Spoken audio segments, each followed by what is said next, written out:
Qué placer saludarte, Ana María. ¿Cómo estás? Maxi Leniani, buenas tardes. Un gusto, Maxi, saludarte. Encantada. Lo mismo para mí. Bueno, lo primero era a propósito, ¿no? Volver a este libro, que no es una novedad, la guerra, pero sí es maravilloso, ¿no? En tu obra. Y partir de esta idea de la guerra vinculada a la literatura. A la literatura como una especie de conquista y de victoria sobre quizás los lectores poco entusiastas. ¿Cuánto tienen que ver la guerra y la literatura? Empiezo por ahí. Bueno, poco. No tienen tanto que ver.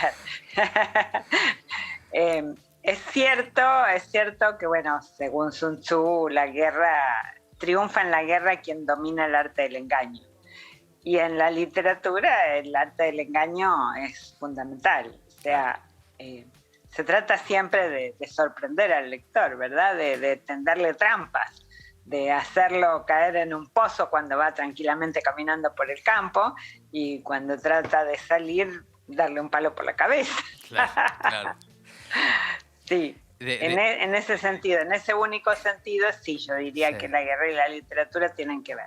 Sí, Sí. y en la sorpresa, ¿no? Que siempre justamente está la posibilidad de la conquista de los lectores, de agarrarlo de las solapas. Exacto.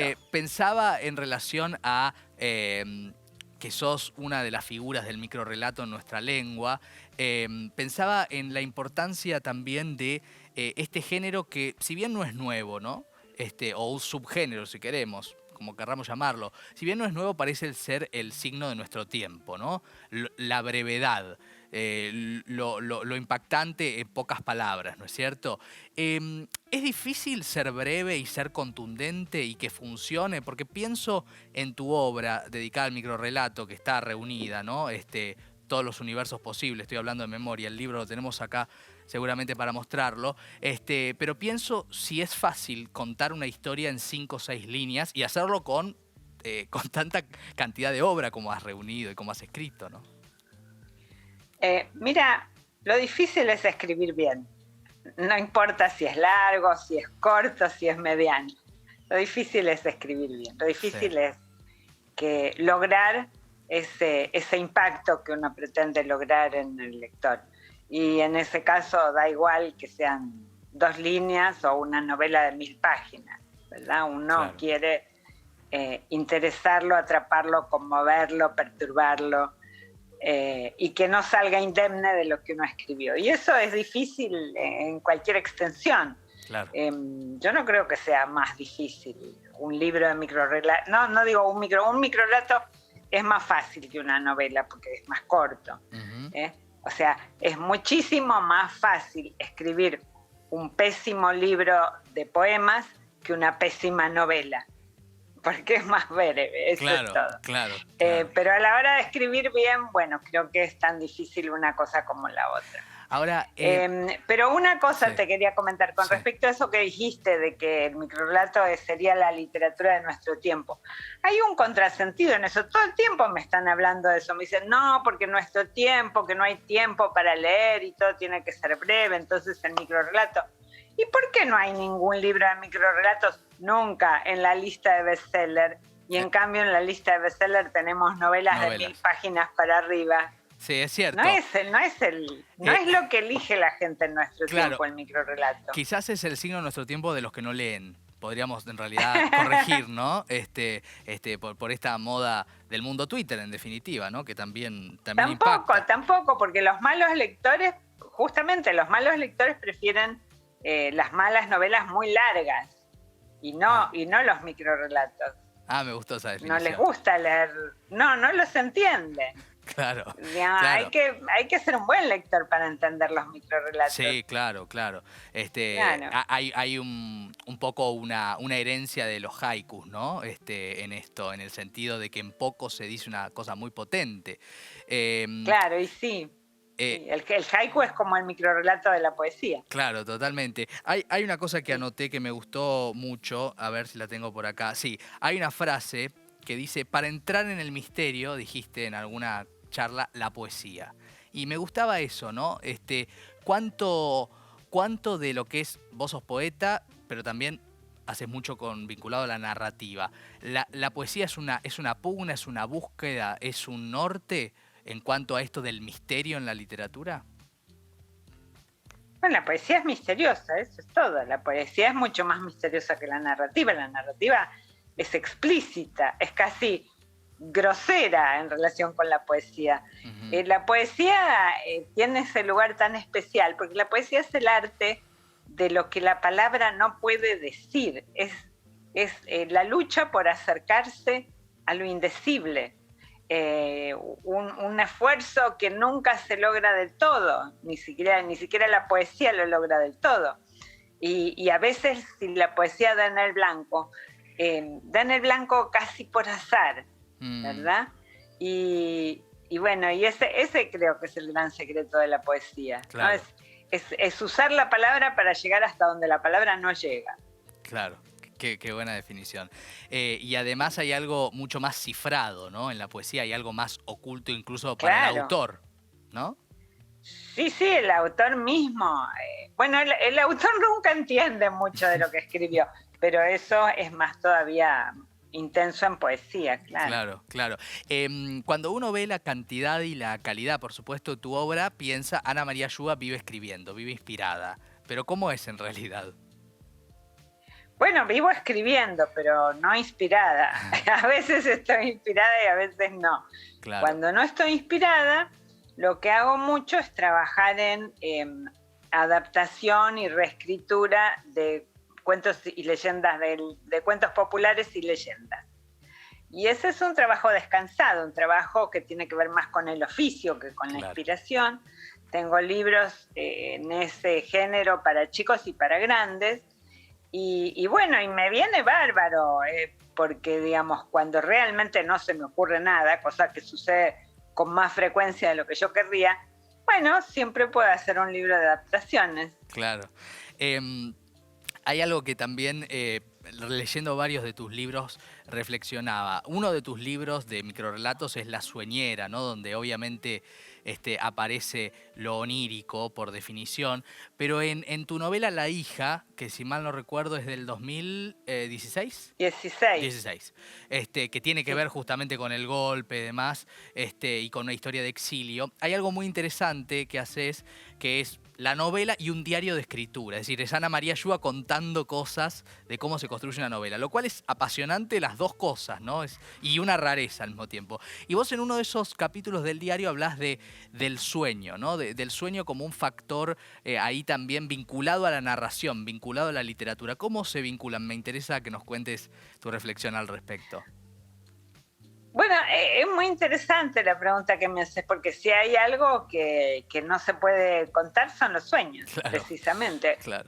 Cuando uno cuenta un sueño, uno se da cuenta, lo va transformando en palabras y se da cuenta de que en realidad no está contando lo que pasaba en ese sueño, lo que realmente estaba pasando en ese sueño y lo que uno sentía y todo lo que uno sabía. Porque de repente, qué sé yo, aparece tu tía, pero vos sabés que al mismo tiempo es un delfín. ¿Y cómo lo explicás de eso? Claro. Qué maravilla, ¿no? Sí, es increíble. Es un lindo ejercicio. A veces las rarísimas veces que doy taller, a veces le hago escribir a la gente un sueño. Porque bueno, es un ejercicio interesante, ¿no? Claro, se vincula en un punto... ¿Cómo pueden manejarse con eso? Se vincula en un punto con... Perdón. Sí. No, te quería decir que se vincula un punto con lo que hablábamos de la poesía, ¿no? Con todos estos puntos donde lo inconsciente, por suerte, triunfa por sobre nuestro raciocinio, ¿no? Y ahí es donde de pronto está la creación por encima de todo, incluso por encima del dominio que el autor o la autora querría tener sobre lo que hace, ¿no? Sí, sin duda, es así, claro. Estoy pensando también algo que escuché que dijiste, vinculado a qué libro te gustaría haber escrito y que hablaste de la Biblia. Y ahí también me viene la idea de profundizar y preguntarte sobre si hay algo del orden de lo religioso en el sentido amplio, ¿no? De lo misterioso decíamos, pero de lo religioso, de los rituales. ¿Cómo es en relación a vos esto con la escritura? No sé, a mí me parece que no estoy muy alejada y mi literatura también está muy alejada de lo religioso. Sí, pero digo, si bueno, hay algo eso religioso, es algo que... digo, si hay algo religioso en el hecho de escribir, si hay algo del orden de los rituales, independientemente de si uno cree en una iglesia. Hay algo del orden espiritual, supongo, ¿verdad? O sea, yo tengo la sensación cuando escucho a la gente que me habla de su fe, cosa que yo respeto mucho, yo siento que de alguna manera esa necesidad de algo más, de algo que exceda la vida cotidiana, de algo que sea, que vaya un poquito más allá de nuestras preocupaciones de todos los días, esa necesidad de lo espiritual, bueno, yo lo canalizo a través de la literatura. Y en ese sentido sí puede ser que tenga algo de religioso. ¿Y qué te ha dado la literatura en base a cambiar tu vida? Si tuvieras que hacer una síntesis, más allá del oficio, digo, de la comprensión de la vida, del lugar donde estabas parada a la hora de pensar el mundo que te rodea, ¿qué te dio la literatura? Bueno, me resulta muy fácil separar la literatura de mí, mirarla y preguntarle qué me diste, porque la literatura soy yo, la literatura me constituye. Claro. Yo escribo y sobre todo soy una apasionada lectora desde muy chica y escribo también desde muy chica, desde muy chiquita. Y desde la escuela primaria, no sé, desde que tenía 8 años, una cosa así. Sí. Y lo que sí siento es que, bueno, si algo te da la literatura es esa posibilidad de abrirte la cabeza, ser más tolerante, poder ponerte en el lugar del otro, entender lo que le pasa al prójimo. Yo creo que sí, que la literatura tiene algo de todo eso. Por algo Platón echó fuera de su república a los poetas, ¿verdad? Claro. Porque sí, molestaban. Traían la musa del dolor y de la emoción. Claro. Y bueno, y eso era lo que Platón no quería en su república monstruosa. Así que total. Su república era, para la república que propone Platón era una cosa espantosa, una tiranía, pero de aquellas.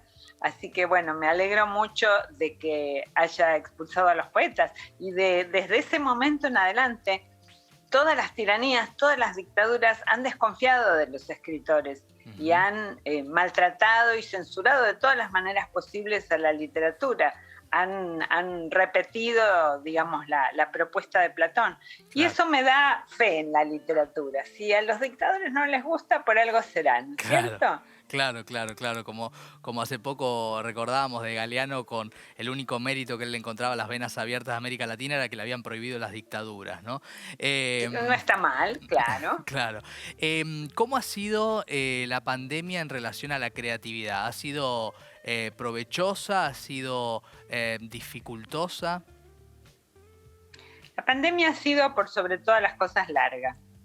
Y ojalá pudiera decir ha sido, la pandemia es, lamentablemente. Sí. Entonces, yo personalmente fui pasando por distintas etapas y veo que a una gran cantidad de autores le pasó lo mismo que a mí. Al principio, bueno, fue el shock, y además con esa cuarentena que tuvimos en la Argentina, bueno, quedarse encerrados en casa. Sí. Un gran desconcierto y miedo y para empezar no pude escribir nada. Tuve meses sin poder escribir. Sí. Y me dediqué, no hice nada original, me dediqué a cocinar como casi todo el mundo. Estuve cocinando y cocinando frenéticamente durante unos meses y después, bueno, como hago yo siempre, cuando no puedo escribir, digamos, cuando me falta ese misterio, esa musa, esa inspiración, entonces trato de hacer algo que tenga más que ver con el oficio y que dependa menos de del misterio. Claro, y en este caso emprendí un libro que me gustó mucho, que fueron un libro para chicos de 20 biografías de personajes célebres, personas que intentaron cambiar el mundo. Bueno, qué buen momento para verlo. Es un libro que se va a publicar el año que viene. Bueno, ahí estaremos seguramente presentándolo en el Los programa. mataron, a casi todos los que trataron de cambiar el mundo. Casi todos los liquidaron. Qué bárbaro. Pero ¿no? bueno, me esforcé por encontrar algunos que hubieran sobrevivido para, en fin, darles un buen ejemplo a los chicos. Claro, claro. Ana María, bueno, una alegría haberte recibido en el programa y ya tenemos excusa cuando salga esta nueva publicación para volver a invitarte y seguir charlando. Un abrazo enorme. ¿Cómo no?